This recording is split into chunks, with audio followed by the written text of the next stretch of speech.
2 பிள்ளை எப்படா பெத்தப்போ? 2 பிள்ளை எப்படி பெத்த சொல்லுங்க. 2 பிள்ளை வந்து பார்த்தீங்கன்னா வந்து மனைவி மீது பாசமே இல்லாமையான பிள்ளைய பெத்துட்ட சொல்லுங்க பார்க்கலாம். 2 பிள்ளை எப்படா பெத்தப்போ? 2 பிள்ளை எப்படி பெத்த சொல்லுங்க.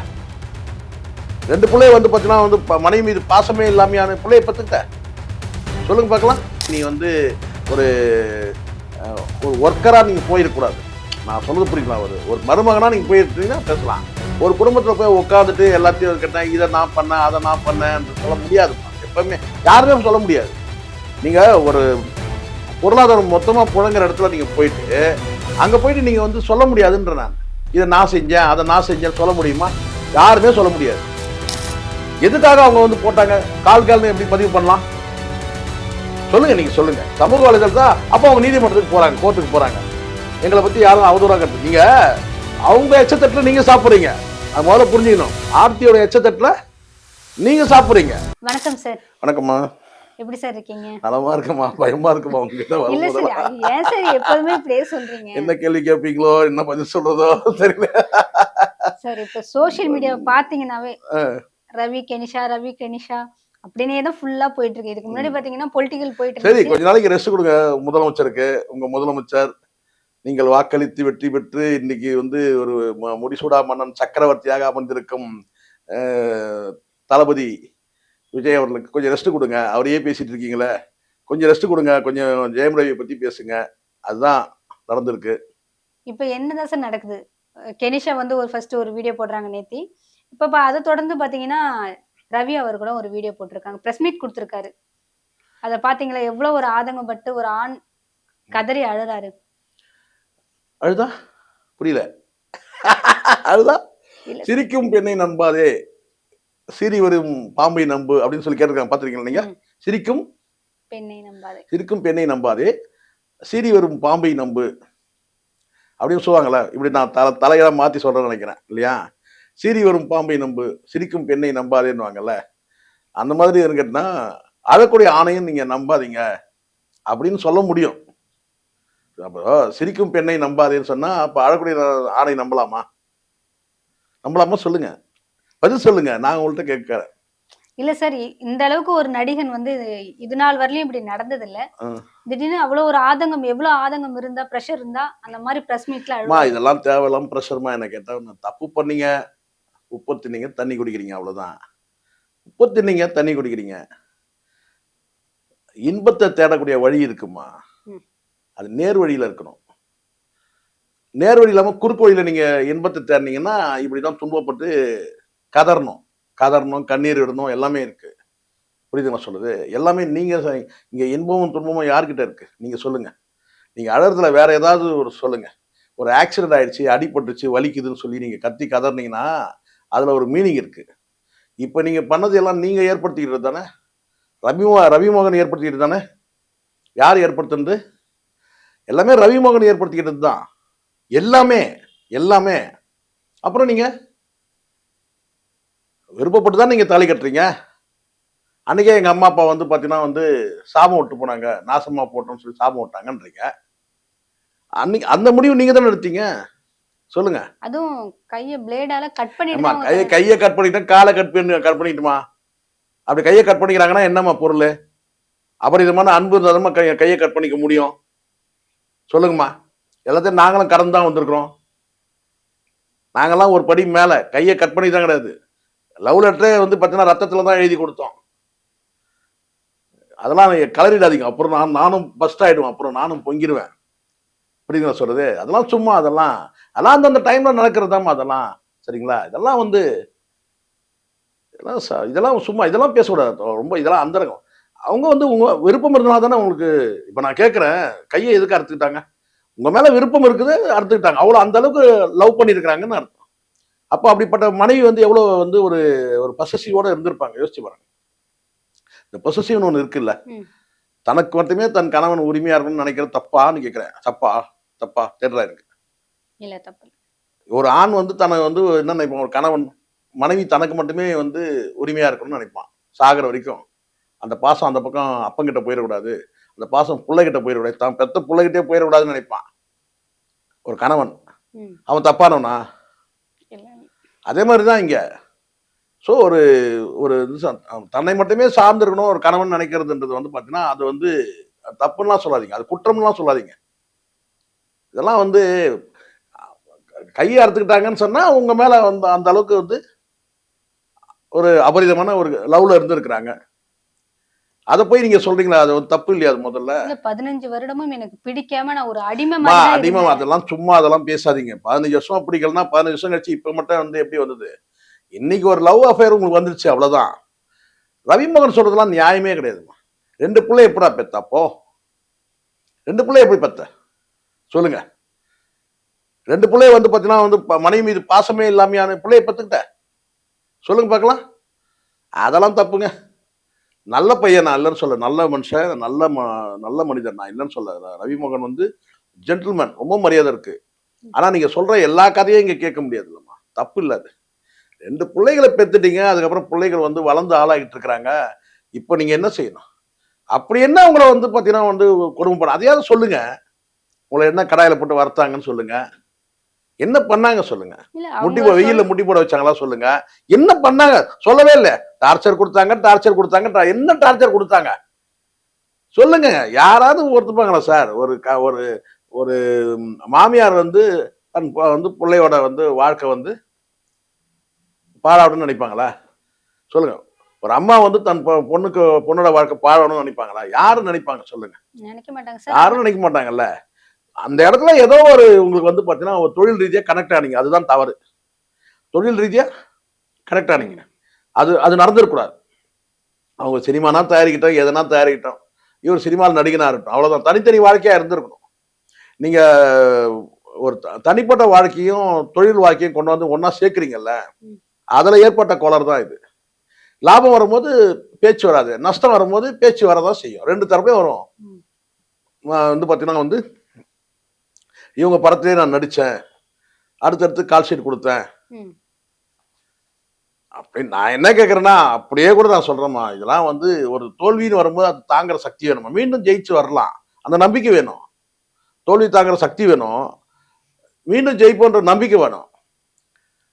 இப்ப நீங்க வந்து இப்ப நான் கேட்கறேன் வந்து அடுத்து நான் வந்து படத்தில் நடிக்கவே மாட்டேன்னு ஒரு முடிவு எடுக்கிறீங்களா? அது என்ன லாஜிக்னு எனக்கு புரியவே இல்லை. டைவர்ஸ் கிடைக்கிற வரைக்கும் நான் படத்தில் நடிக்க மாட்டேன்னா அப்ப என்ன தமிழ் சினிமா உங்களே நம்பி இருக்கிற இந்த தமிழ் சினிமா என்ன ஆகுறது சொல்லுங்க. முழுக்க முழுக்க இந்த தமிழ் சினிமா உங்களே நம்பி இருக்கு. நீங்க இப்படி படத்தில் நடிக்காம போயிட்டீங்கன்னா என்ன நடக்கும்? தமிழ் சினிமாவை இழுத்து மூடிடுவாங்கல்ல. பல பைத்தியங்கள் அப்படிதான் பேசிட்டு இருக்குது. எது பல பைத்தியங்கள் என்ன சொல்றாங்க கேட்டா, நான் சினிமா விட்டு போறேன். உங்களுக்கு தனிப்பட்ட பிரச்சனைக்கு ஏன் சினிமா விட்டு போறீங்க? தனிப்பட்ட பிரச்சனை எப்பவுமே இருந்துட்டு இருக்குமா ஒரு மனுஷனுக்கு சாகிற வரைக்கும்? இல்லையா? பர்சனலா வந்து பாத்தீங்கன்னா ஒரு பிரச்சனை இருந்துட்டே தானே இருக்கும். அதுக்கெல்லாம் நீங்க தொழில் விட்டு போயிடுவீங்களா நீங்க? இதுவே சரி கிடையாது. என்ன நான் கிளீன் பண்ணிட்டு வரேன்றீங்க. இப்ப நீங்க என்ன வந்து அன்கிளீனா இருக்கிறீங்க அது சொல்லுங்க முதல்ல. என்ன கிளீன் பண்ணிட்டு வந்துட்டு நான் வந்து மீண்டும் நான் நடிக்க வரேன். இப்ப என்ன நீங்க அன்கிளீனா இருக்கிறீங்க, அசுத்தமா எப்படி இருக்கிறீங்க?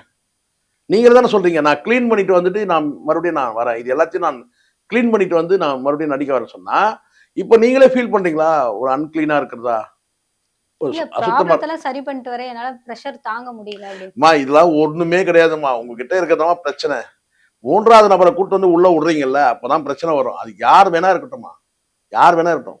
கணவன் மனைவிக்கு நடுவுல வந்து 3வது நபர் வராங்கல்ல, அப்பதான் பிரச்சனை தொடக்கம். 3வது நபர் வருவாங்க, அந்த 3வது நபருக்கு கூட ஒருத்தர் வருவாங்க. அது கெனிஷானா இருக்கட்டும், அது வந்து பாத்தீங்கன்னா ஜெயம் ரவி மாமியார்னா இருக்கட்டும், இவங்க பின்னாடி ஒருத்தர் வருவாங்க, அவங்க பின்னாடி ஒருத்தர் வருவாங்க, வரதான் செய்வாங்க 3வது நபர்கள். இப்ப ஒருத்தர் வந்து உட்காந்துருக்கான் பக்கத்துல, அவன் யாரு? இப்ப ஜெயம் ரவி பக்கத்துல வந்து உட்காந்துருக்கான், அவன் யாரு? இப்ப புரியுதுங்களா? இந்த மாதிரி பல பேர் வந்து இந்த 3வது நபர்கள் அப்படித்தான் வருவாங்க. இப்போ ஜெயம் ரவி மாமியார் வருவாங்க, அவங்க பின்னாடி குஷ்பு வருவாங்க, அவங்க பின்னாடி தோழிகள் வருவாங்க. இப்படி பிளே கிரவுண்ட் ஆக்கிட்டீங்க உங்க வாழ்க்கைய. கரெக்டா தப்பா? உங்க வாழ்க்கையே ஒட்டுமொத்த வாழ்க்கையை நீங்க வந்து ஒரு பிளே கிரவுண்ட் ஆக்கிட்டீங்க. ஆளுக்கு வந்து விளையாடுற அளவுக்கு ஆக்கிட்டீங்க. தானே உண்மை? யார் தப்பு இது? யார் தப்பு? அது அவர்களுடைய தப்பு தான். முழுக்க முழுக்க உங்களுடைய தப்பு இது. ஆனா இதுல யார் சிக்கி சின்னாபின்னமாகுதுன்னு கேட்டீங்கன்னா பிள்ளைகள் தான். பிள்ளைகள் தான் நீங்க பார்க்கணும். இப்ப யாராவது ஒருத்தர் சாக்ரிஃபைஸ் பண்ணணும்ல, யாராவது விட்டு கொடுத்து போனோம்ல. இல்ல இவர் வந்து டிவோர்ஸ்க்கு அப்ளை பண்ணதுக்கு அப்புறம் தான் கெனிஷா அவரோட லைஃப்க்கு வந்தாங்க. நான் அதெல்லாம் ஒரு கிடையாதுமா, தெரபிஸ்ட். அதெல்லாம் கிடையாதுமா. எப்ப இதெல்லாம் நம்ம நோட் பண்ணி தானே இருக்கிறோம், நோட் பண்ணி தானே இருக்கிறோம். அவங்க வந்த பிறகுதான் உங்களுக்குள்ள அந்த கருத்து வேற்றுமையே வருது. அப்பதான் அவங்க வந்து மெயின்டெனன்ஸ் கேட்டு கோர்ட்டுக்கு போறாங்க. இதெல்லாம் வந்து எப்போ உங்களுக்குள்ள செப்பரேஷன் வருதுன்னு கேட்டீங்கன்னா, நீங்க போறீங்க ட்ரீட்மெண்ட்டுக்காக போறீங்க, எப்படியோ கனெக்ட் ஆகுறாங்க. அங்க ட்ரீட்மெண்ட்டை தாண்டி வேற சில ட்ரீட்மெண்ட் நடக்குது. அதனால வந்து பிரச்சனை இது. இப்போ நீங்க டாக்டர் கிட்ட போறீங்க, டாக்டர் கிட்ட வந்து பாத்தீங்கன்னா வந்து என்ன ட்ரீட்மெண்ட்டோ அந்த ட்ரீட்மெண்ட்டை வாங்கின்னு சீட்டை வாங்கின்னு வந்துட்டு மாத்திரை மருந்து வாங்கின்னு வீட்டுக்கு வந்துடணும். அப்போ அந்த டாக்டர் கிட்ட வந்து பார்த்தீங்கன்னா வந்து தொடர்ச்சியா வந்து ஒரு ஒரு லவ் அஃபேர் ஆகும்போது தான் அப்பதான் பிரச்சனை வருது.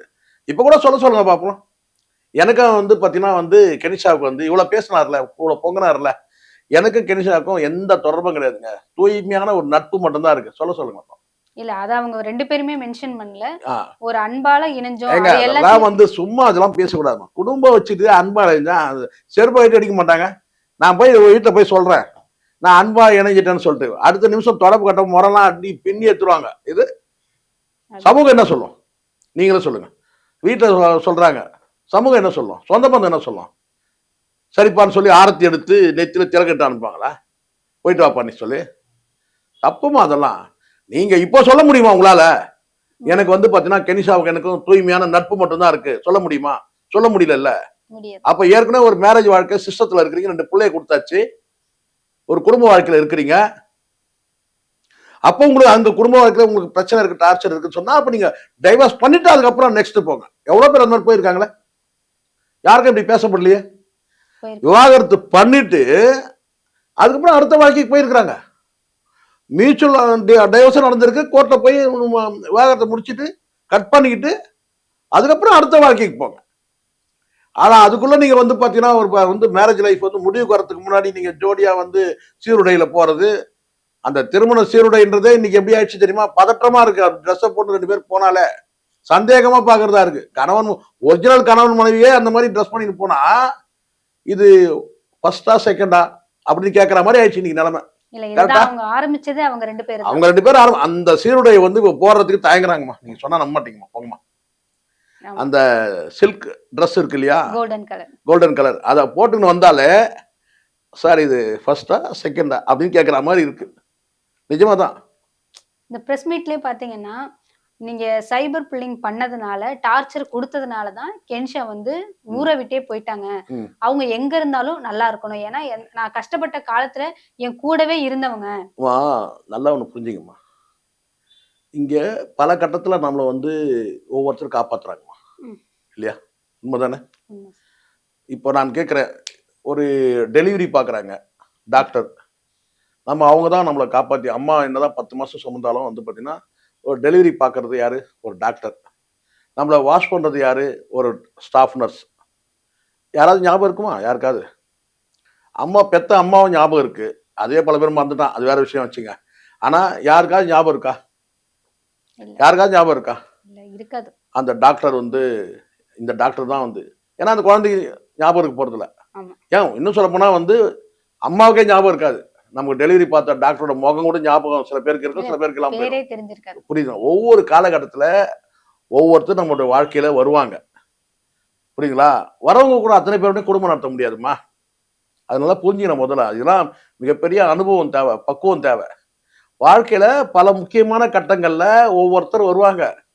ஒருத்தர் மானத்தை காப்பாற்றினவர் வருவாரு, ஒருத்தர் உயிரை காப்பாற்றினவர் வருவாரு, ஒருத்தருடைய நம்முடைய பொருளாதாரத்தை தேவையை பூர்த்தி செய்ய ஒருத்தர் வருவாரு. இப்படி வாழ்க்கையில பல கட்டங்கள்ல பலர் வந்துகிட்டே இருப்பாங்க. சாகர வரைக்கும் கொண்டு போய் கடைசியா படுக்கையில போய் படுக்க வைக்கும் போது வந்து பார்த்தீங்கன்னா சுடுகாட்டை கூட ஒருத்தன் வருவான். செத்து போன பிறகு கூட ஒருத்தன் நம்மளை வந்து எரிய விட்டுறதுக்கு ஒருத்தன் வருவான். எல்லாம் நம்ம நாடிட்டு கிடப்போம். இப்ப புரியுதுங்களா? அத்தனை பேரோட உட்காந்து குடும்பம் நடத்த முடியாது. இப்ப நான் கஷ்டப்பட்டு கட்டின வீட்டுல நீங்க இருக்கீங்க. அவ்வளோ பண பிரச்சனை என்ன பண்ணீங்க.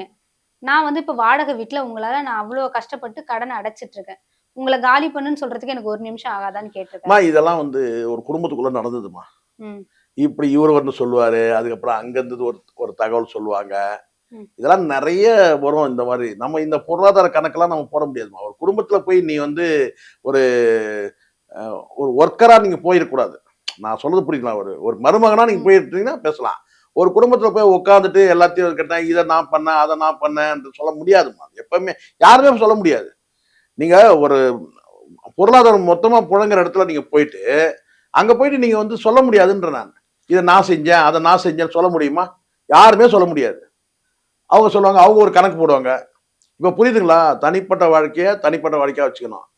நீங்க ப்ரொஃபஷனல் லைஃப்பை கொண்டு வந்து நீங்க ஒரு பர்சனல் லைஃபோட நீங்க மிங்கிள் பண்ணீங்கன்னா இந்த சிக்கல் தான் வரும். நான் அதை வாங்கினேன், அவங்க சொல்லுவாங்க நான் உங்களுக்கு அந்த இதை கார் வாங்கி கொடுத்தேன், அது என்னாச்சு, இது என்னாச்சு, அதை என்னாச்சு, இது என்னாச்சுன்னு அப்படியே வந்து பார்த்தீங்கன்னா பெரிய ஒரு ஆடிட்டர் போட்டு உட்காந்து எந்தெந்த வருஷம் யார் யார் என்னென்ன சம்பாதிங்க என்ன கணக்கு எடுக்கணும். ஏன்னா அந்த ஆடிட்டர் தலையை பிச்சுன்னு போயிடும் ஒரு கட்டத்தில். அட போங்க என்னையா குடும்பம்ட்டு. அதெல்லாம் சும்மாமா, அதெல்லாம் இப்ப பேசி பிரயோஜனம் கிடையாது. நீங்க முதல் அதாவது வீட்டோட மருமகனா போனது முதல்ல குற்றம். அதை ஒத்துங்க முதல்ல. அது தப்பு. அதுக்கப்புறம் நீங்க வெளியில வரீங்கன்னு சொன்னா, வெளியே வந்து கேட்டா அது எப்படி முறையா வரணுமோ அப்படி முறையா வந்திருக்கணும். நீங்க முறை இல்லாம வெளியே வரீங்க. சரிங்களா? நீங்க டிவோர்ஸ் பண்ணிட்டு வந்து விவாகரத்து கேட்டு விவாகரத்து பண்ணிட்டு நீங்க வெளியே இருந்தீங்கன்னா எந்த யாரும் எதுவும் சொல்ல முடியாது. நீங்க விவாகரத்துக்கு பெற்ற பிறகு நீங்க வந்து இரண்டாவது திருமணம் பண்ணிக்கலாம். நீங்க இரண்டாவது திருமணம் பண்ணிக்கிறதுக்காக நீங்க விவாகரத்து பண்ணீங்க. அப்படி ஆயிடுச்சு இல்லை? அப்படி ஆயிடுச்சா இல்லையா? நல்லா புரிஞ்சுங்க. எப்படி நீங்க விவாகரத்து பண்ணிட்டு நீங்க ரெண்டாவது திருமணம் பண்ணிக்கிறீங்க. அப்போ மனைவி உங்களுக்கு தேவை ரெண்டாவது, அப்ப பண்ணிக்கலாம். ஆனா இப்ப நீங்க ரெண்டாவது திருமணம் பண்ணணுன்றதுக்காக நீங்க அந்த குடும்பத்திலிருந்து வெளியே வரீங்க. இல்ல அவர் எந்த இடத்துலயுமே சொல்லலையே சார் நான் திருமணம் அவரு சொல்றாருல்லம்மா, அப்படிதானமா ஊர் பேசும். ஊர் அப்படிதானே பேசும். நீ 1000 சொல்லலாம், உனக்கு வசதியான வந்து வார்த்தைகளை போட்டு நீ பேசுற. நான் கேட்கிறேன், நீங்க சொன்னீங்களா சைபர் புல்லிங்னு சொல்லிட்டு. சைபர் புல்லிங்னா என்ன உங்களுக்கு தெரியல? இணையத்தின் மூலமா மிரட்டுறது. எப்படிமா நீங்க நான் கேட்கிறேன். இல்ல அவங்க ஒரு டீம் வச்சு மிரட்டுறத சும்மா அதெல்லாம் பேசாதீங்கம்மா. இங்க நீங்க வந்து ஒரு நல்லா தெரியுது, நீங்க எடுத்து பாருங்க. ஒரு எல்லாத்தையும் விட்டுருங்க. இப்போ கெனிஷா 2 நாளைக்கு முன்னாடி பேசினாங்கல்ல, கெனிஷா 2 நாளைக்கு முன்னாடி பேசினாங்கல்ல, அந்த அந்த வீடியோவுக்கு கீழே இருக்கிற கமெண்ட்டை பாருங்க. வேற எதையும் பார்க்காதீங்க. நீங்க வேற எதையும் பார்க்காதீங்க. கெனிஷா அவங்க வந்து போட்டிருக்கிற வீடியோ, அந்த வீடியோவில் வந்து பார்த்தீங்கன்னா யாரும் எந்த சோசியல் மீடியாவும் முன்னாடி ஒரு கருத்து பின்னாடி ஒரு கருத்து யாரும் பேசல. முழுக்க முழுக்க அவங்க மட்டுமே பேசுறாங்க. அதுல வரக்கூடிய கமெண்ட்டை பாருங்க. கமெண்ட்ஸை மட்டும் பாருங்க. 99.9% வந்து பார்த்தீங்கன்னா அகைன்ஸ்டா வந்து பதிவாயிருக்கு. இங்க யாரும் முட்டாள் கிடையாது. இங்க இருக்கிற மக்கள் யாருமே யாராதான் தப்புனா தப்புன்னு சொல்லுவாங்க மக்கள். நல்லா புரிஞ்சுங்க. யாருமே அதாவது கேட்டா 1% கூட வந்து பார்த்தீங்கன்னா 1% அவ்வளவுதான். அந்த 1% வந்து பார்த்தீங்கன்னா இப்படி அப்படி கொஞ்சம் வந்திருக்கு அவ்வளவுதான். 99% வந்து கேட்டீங்கன்னா கர்மா கர்மா கர்மா. இந்த கர்மா உன்னை சும்மா விடாது, கர்மா உன்னை சும்மா விடாது, கர்மா உன்னை சும்மா விடாது, கர்மா கர்மான்னு பதிவு பண்ணியிருக்கலாம். இது என்ன சொல்றீங்க? இது கூட ஆள் செட் பண்ணி பண்ணாங்களா? நீங்க எந்த இந்த கெனிஷாவுடைய பேச்சை எத்தனை ஊடகங்கள் வெளியிட்டு இருக்காங்களோ அத்தனை ஊடகத்திலே இருக்கிற கமெண்ட் எடுத்து படிங்க. யாராவது ஒருத்தர் ஆதரவு பேசியிருக்காங்களா பாருங்க. இதெல்லாம் வந்து நீங்க இந்த சைபர் புல்லிங்க அதெல்லாம் வார்த்தைகளை நீங்க கண்டுபிடிக்க முடியாது. இதெல்லாம் சினிமா கிடையாது. காசு கொடுத்து ப்ரொமோட் பண்றதுக்கு, நல்லா அதை மொக்க படத்தை நல்லா இருக்குன்னு சொல்றதுக்கு இதெல்லாம் வந்து சினிமா கிடையாது. சினிமாவில் பண்ணலாம் அந்த வேலையெல்லாம், நிஜ வாழ்க்கையில செட் ஆகாது. அது முதல்ல புரிஞ்சுக்கணும். ஏதோ இந்த சைபர்ல ஒர்க் பண்ணக்கூடியவங்க, அதாவது இந்த இணையத்துல வேலை செய்யக்கூடியவங்க அத்தனை பேரை வந்து கேட்டா ஏதோ வேலை வெட்டி இல்லாதவங்கலாம் கிடையாது. அவங்களுக்கு அதுவும் ஒரு டியூட்டி. அது இந்த சமூக வலைதளத்துல பணியாற்றக்கூடிய நபர்கள் அத்தனை பேருமே, ஊழியர்கள் அத்தனை பேருமே அவங்க டியூட்டியை செய்யறாங்க. இதே உங்களை பூஸ்ட் பண்ணா நல்லா இருக்கும்ல. நீங்களும் வந்து கெனிஷாவை டான்ஸ் ஆடுறீங்களா, அதையும் கூட இந்த சமூக வலைதளம் தான் வெளியிடுது. புரியுதுங்களா சொல்றது? எல்லாமே உங்க படம் வந்து நாளைக்கு வந்து நான் கூட அதை ப்ரொமோட் பண்றது சமூக வலைதளம் தான். உங்களுக்கு எதிராக கருத்து சொன்னாக்கா அது சைபர் புல்லிங்க. என்ன உங்களுக்கு நீங்க செய்யக்கூடிய விஷயத்த வந்து பாராட்டணும். சூப்பர் ரவிமோகன் சார், அருமையா செலக்ட் பண்ணிருக்கீங்க சார், சூப்பர் சார் அப்படி சொல்லணுமா? சொல்லுங்க. சும்மா இந்த இசையா பேசுற மாதிரிலாம் கத்தக்கூடாது. இந்த அதிகாரம்லாம் வந்து இந்த ஊடகத்துக்கு முன்னாடிலாம் நீங்க வந்து மிரட்டுறது கத்துறது இதெல்லாம் பண்ணக்கூடாது. முதல்ல ஒரு விஷயம் தெரிஞ்சுக்கணும். நீங்க உங்க மேல வந்து மரியாதை இருக்கு. பெரும்பான்மையான வந்து பெண் ரசிகைகள் அதிகமா உள்ளவர். நீங்க ஒரு நைஸ் மேன், ஒரு ஜென்டில்மேன்ற ஒரு நேம் இருக்கு. நீங்க கெடுத்துக்கிறீங்க அதை அடுத்தடுத்து. இப்ப நான் கேட்கிறேன், இவ்வளவு பொங்குறீங்கல்ல, உங்ககிட்ட வந்து பாத்தீங்கன்னா உங்க இந்த நிமிடம் வரைக்கும் பாத்தீங்கன்னா உங்க மனைவி மீது நீங்க எதுவும் வந்து ஒரு அவதூறு கருத்து நீங்க சொல்லல. ஆனா ஒரு பெண் வந்து பாத்தீங்கன்னா உங்ககிட்ட இப்போ உங்க வாழ்க்கையில வந்து ஒட்டிக்கிட்ட ஒரு பெண் வந்து பாத்தீங்கன்னா கால் கேல்னு போடுறாங்க. நீங்க சொல்லுங்க. 2 பிள்ளைகளை பெற்றிருக்கிறாங்க. 2 பிள்ளைகள் பெற்றவங்க வந்து பார்த்தீங்கன்னா, அந்த பிள்ளைகளுக்கு பேர் எப்படி இருக்கும்? கால்கள் பெத்த பிள்ளைகளா அவங்க 2 பிள்ளைகளும்? நான் கேட்கிறேன். அது தப்பு இல்லையா அது? அது தப்பு. அப்படி பதிவு பண்ணலாமா? ஏன் அது உங்களுக்கு தப்புன்னு தெரியல? எல்லாமே உங்களுக்கு தப்புன்னு தெரியுதா? அது ஏன் தப்புன்னு தெரியல? எதுக்காக அவங்க வந்து போட்டாங்க? கால்கள்னு எப்படி பதிவு பண்ணலாம்? சொல்லுங்க, நீங்க சொல்லுங்க. சமூக வலைதளத்தா அப்ப அவங்க நீதிமன்றத்துக்கு போறாங்க, கோர்ட்டுக்கு போறாங்க. எங்களை பத்தி யாரும் அவதூறா கருத்து. நீங்க அவங்க எச்சத்தட்டுல நீங்க சாப்பிடுறீங்க. அது முதல்ல புரிஞ்சுக்கணும். ஆர்த்தியோட எச்சத்தட்டுல நீங்க சாப்பிடுறீங்க. நீங்க எப்படி வந்து பாத்தீங்கன்னா அவங்கள வந்து பாத்தீங்கன்னா வந்து மோசமா பதிவு பண்ணுவீங்க? தப்பு இல்லையாம்மா அது? அது தப்பு. அதெல்லாம் தப்பு. நீங்க நியாயமா பேசணும். ரவிமோகன் வந்து நியாயமா பேசணும். இது தவறு தானே? கால்கள்னு நீங்க பதிவு பண்ணலாமா? உங்களுடைய மனைவி இத்தனை ஆண்டு காலம் உங்களோட வாழ்ந்திருக்கிறாங்க. நீங்களே சொல்றீங்க. நீங்க சொல்லலையே இது வரைக்கும். நீங்க இது வரைக்கும் சொல்லலையே. இல்ல அந்த மாதிரி எந்த இடத்துலயும் ஒரு பதிவு எந்த பண்ணல. இடத்துல நீங்க பதிவு பண்ணல. உங்களே அவங்க சொல்லவே இல்லையே. எந்த இடத்துல ரவிமோகன் வந்து பாத்தீங்கன்னா வந்து ஒரு விமனைசர் சொல்லியிருக்காங்களா? எங்கேயாவது ஒரு இடத்த காட்டுங்க. ஆர்த்தி எங்கேயாவது வந்து பாத்தீங்கன்னா ரவிமோகன் வந்து பாத்தீங்கன்னா ஒரு விமனைசர் அவரு சொல்லுங்க. எங்கேயுமே பதிவு பண்ணலையே. அப்ப நீங்க எப்படி வந்து பாத்தீங்கன்னா வந்து அந்த பெண் வந்து அப்படி ஒரு பதிவு பண்ணலாம்? அப்ப அவங்க பெத்தவங்களுக்கு எப்படி இருக்கும் மனசு? பிள்ளைகளுக்கு எப்படி மனசு இருக்கும்? நம்ம அம்மா வந்து கால் போட்டிருக்கிறாங்க சொல்றாங்க. அது யார் வந்து யார சொல்றது? அவங்க வாழ்க்கையை பறிச்சுக்கிட்டு தப்பு இல்லையா அது? நியாயமா பேசணும்லம்மா. நீங்க பொங்குறதெல்லாம் பிரச்சனை கிடையாது. இது அங்க ஊடகங்கள் பதிலுக்கு யாரும் வந்து பேசல. அமைதியா நீங்க சொல்றத பதிவு பண்ற இடத்துல வந்துட்டாங்க. சும்மா எமோஷனல் ஆகி கத்துறதுல அர்த்தமே கிடையாது.